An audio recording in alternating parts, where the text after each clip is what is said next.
If you go into it always just wanting to win the argument, you will lose something else that is far more valuable every time. When I'm arguing in front of a judge, and the other side's arguing, again, there's case law, there's a statute, there's a law that is applying to this. And I might have more precedent than the other person, and they can't compete against that. It doesn't mean that their argument wasn't any better. But you get into, especially in the courtroom, this feeling of, well, I have to win a lot of trials. Listen, if you haven't lost trials, you haven't tried enough trials. That's just the way it goes. If you want to spot somebody who's inexperienced, they haven't lost enough. But the mindset to it is much more impactful in every listener's world right now.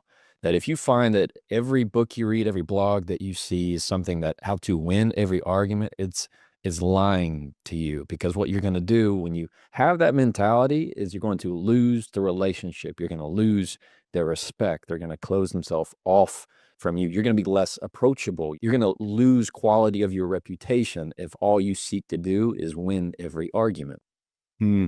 What if you're with someone who does try to do that? So let's start out. Like, his content, you guys, is so specific, is what I like about it. It's not just general principles. There's actually real phraseology, real words, where perhaps you are the secondary person, is what I would call it. So you could be husband and wife, boyfriend, girlfriend, friend, boss, and person they supervise. But one has sort of asserted the superior position in a conversation, if that makes sense. Almost like they're always teaching you a lesson, or they're in the control position.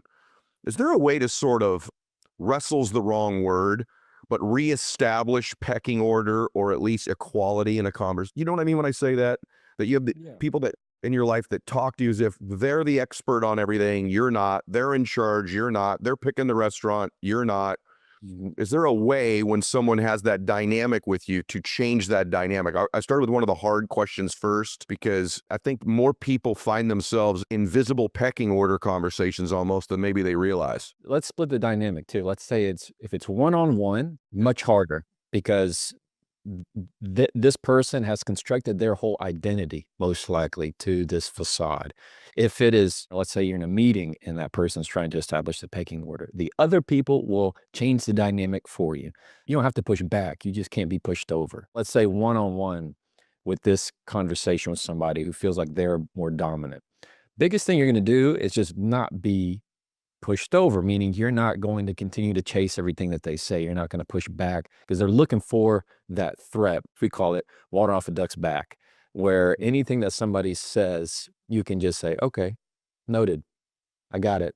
No, if I have any questions, I'll ask. This ability to kind of be in the pocket in your communication. The temptation is we want to compete with them. Oh, you just went skydiving? Oh, that's great. I just went twice. Oh, Ed's great. Yeah, you need to. And they start to compete with one another of how many names they can drop, how many experiences they can share. But all that does is show more and tells more about their insecurity than it does really about any kind of true substance. Let's just use the word alphas, or the people that are very confident in the communication, the conversation, typically say much less. You've been in those meetings where the person who always has their 2 cents, the person who always has something to say, is the person most likely the least removed from the actual true conversation of what's happening. They have to tell you so much so that you can know how smart they are. The real top dog is the person that's the most quiet.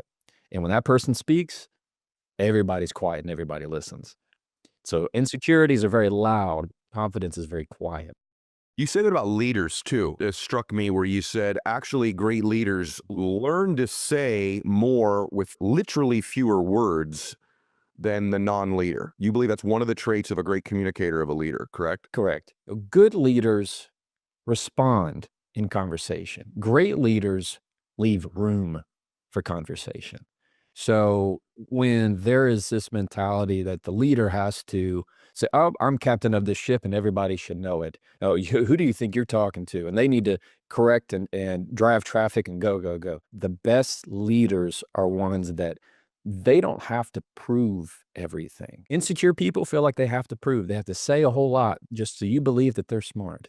Confident people know that. Great leaders already know that. They're the ones that have this calm energy. In my view, the best leaders have a calm energy. about them. When they're on the floor of whatever is happening, instead of this erratic, what's going on? Okay, we need to do this. And they start shouting and getting mad and yelling at people versus the person who comes on the floor and goes, okay, what do we need to do next? What's happening next? Instead of the blame, it's where are we moving forward? So driving the conversation in a way that sets authority. People are looking for anchors in conversation. Same thing in their everyday business. Employees, supervisors, whoever it is, they're looking for the anchors in their organization and same in everyday conversation. So you have to find the way to be confident enough to be the anchor. Brother, so good. The way you exhibit that, by the way, from the minute we flipped the camera on, even before we went live, there's a deliberate calmness to the way in which you listen. You actually listen calmly. It's one of the things I noticed about you instantaneously when the camera went on. Most of you don't know this because I'm an entrepreneur, but my major in college was actually broadcasting. And so it's amazing that God had this way 30 years later to create podcasts, and then I was able to take advantage of that background. But one of the things you have to learn in broadcasting when you write your copy is to write things with fewer words, because you have to deliver segments in these little bites of time. And that taught me to communicate with fewer words, saying the same thing other people take more words to do. And I do believe that that's an effective use. If you watch communicators, they're fewer words they use. It's almost like someone watching on broadcasting. What if you're with somebody who, I used it earlier, but I want to go a little bit deeper. They pick on you. They kind of gnaw at you a little bit. Everything is almost passive aggressive in the way they say things. And you find yourself almost being put down subtly when you communicate with this person. And I find this an awful lot lately with couples that are friends of mine, married couples. There's this subtle dynamic where they both are a little bit passive aggressive with one another in the way they communicate. And I feel empathy for the one that I think is the one receiving most of the aggression. Is there something you can do when you feel like someone's communicating with you that way? Is there a phraseology or a strategy for that? Let's separate it into two different categories. So one, let's say, is kind of this more just passive aggressive bucket. The other is, let's ramp it up to somebody being a little bit more overtly disrespectful or rude. So in this first bucket, this passive aggressive, these are people that most likely just have grown up that way. This is what they saw, mirrored conversation and arguments throughout their life, and they don't know how to express that kind of thing. So when they slide in that negative comment that there's something to that, a simple question of like, should I read into that? Or is there more to that? Or, and this goes for Chris Voss, a dear friend, and I love his question is, sounds like you have a reason for saying that. I love that phrase. I also love, sounds like there's more to that. So anytime you can just quickly ask, sounds like there's more to that, or ask them, should I read into that?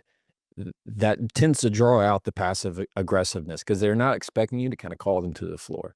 On the flip side, if somebody's saying more aggressive things towards you, my recommendation is begin your question with, did you mean? Did you mean for that to sound rude? Did you say that to embarrass me? Did you say that to hurt my feelings? Did you say that to offend me?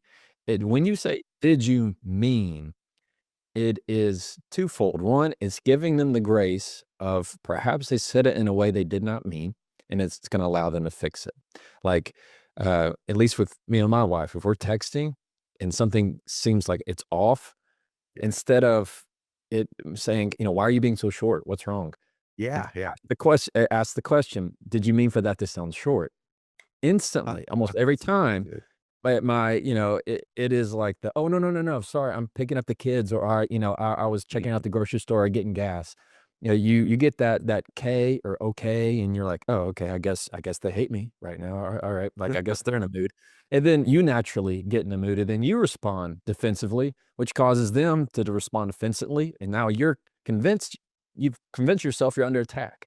So it's this feedback loop that's not helpful to you. So when you begin with "Did you mean?", it's a great way to just set somebody to, one, give them that grace of fixing it, but two, it's calling attention to what they were wanting to do. Did you say that to embarrass me? Did you say that to offend me? It is, or did you mean for that to sound rude? Like that is a very quick way to address it out in the open. and if they're going to double down on it or not. Will you do that in reverse? By the way, this is so good. Will you do that in reverse if you feel that what you've said has been misinterpreted? In other words, if you feel like I do this better in business than I do personal life. To be honest with you, in personal life, I think I just let everything out the window that I know that are tools, which is so stupid. When it comes to business, I'm pretty good at this. With friends and family, I devolve into the most emotionally immature person sometimes. But so let's say we have gone back and forth, and maybe I've said something the other way that they're hurt by. Will you slow a conversation down, for example, and say something like, "What did you hear me say?" How will you handle that if the person is now coming back at you for something they believe you said that's passive aggressive or demeaning or rude? Awesome question. This happens all the time, especially in relationships, but I'd say even work too. When somebody tells you something, you've been in that situation where somebody is going, "That's not what you said. You said this," and they kind of give a voice that doesn't even sound like your voice and gives a Yes. intonation in it, and you're like, "I didn't even say it like that." And all of a sudden now you're going, "That's not what I said. I didn't say it like that." You're just pushing what you thought you conveyed. And 9 times out of 10, it is inaccurate because Mhm. what is said is not always what's received. So instead of this, "That's not what I said," you are going to ask the question, What did you hear? What did you hear?" Because now it's not about what I am putting out. I am now getting curious of what you heard because that's what matters. Anytime you had that kind of confrontation or that miscommunication, instead of going, no, no, no, no, that's not what I said, and kind of dismissing their whole experience or their perspective. By the way, it's very hard to judge. It's like making your own movie, but not having an audience and going, no, no, that's not how the movie goes. It's like nobody else has seen it. Only you're the one who thinks it's that way. So Mhm. when you ask the question, "What did you hear?" and they explain it, that's when you can say, "Oh, that was not my intent," or "I apologize for that impression," or I would recommend is begin your sentence with, "I can see." Like, "I can see how you'd feel that way. I can see how that'd Very come off." good. Whenever you say, I can see why you'd feel that way. I can see why, that would upset you." That "I can see" just says, "Hey, I took a second to walk over to where you're standing and I turn to look the same way that you're looking, and I can confirm, yeah, what you see is reasonable. What you see is justified. You know what? That makes sense. I can see that." Like, that Mm. right there just goes boo. It naturally takes down the aggression, this "I have to win. You have to see it what I see." Anytime you can do that and use words of perspective, like view, perspective, see, that is going to help somebody go, "Oh, I feel heard. Oh, I feel understood." And by that, they're gonna be more receptive to the progress. This is so good. You guys, just so you know when you're listening to this, the reason I wanted Jefferson on and the reason I think there should be more work in this topic is there's like only 2 or 3 people in the world that even discuss this stuff, and it may be in the top 3 most important things in life to be able to communicate your point and to be able to overcome adversity in a conversation and a difficulty and maintain or extend relationships. This is not stuff that's taught anywhere, yet it should be. If you enjoyed that clip and want to see the rest of the conversation, you can click right here. Or if you want to see the latest episode of the Jefferson Fisher podcast, click right here, and I'll meet you there.